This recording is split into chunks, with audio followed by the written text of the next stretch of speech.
hemos aprobado un decreto de ayudas destinadas a proyectos de investigación en centros de I+D+I. Es una magnífica noticia porque permite un cierto horizonte a nuestros investigadores en la comunidad autónoma por la cuantía, porque son 12 millones de euros y porque eso representa, yo creo, el mayor esfuerzo que comunidad autónoma alguna haya hecho en relación con lo que son sus disponibilidades presupuestarias, ¿no? Aplicamos esta decisión a todos los centros universitarios y no universitarios, pero que tengan titularidad pública, y eso va a permitir a lo largo de los próximos meses y años desarrollar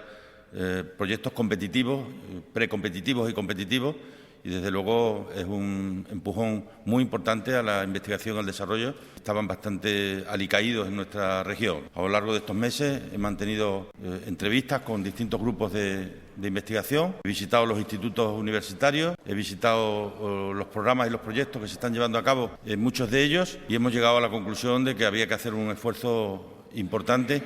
en algo que seguramente no venda mucho para el conjunto de la población, pero que es enormemente importante para el futuro de Extremadura. Ya digo, un decreto de ayudas destinadas a proyectos de investigación por valor de 12 millones de euros.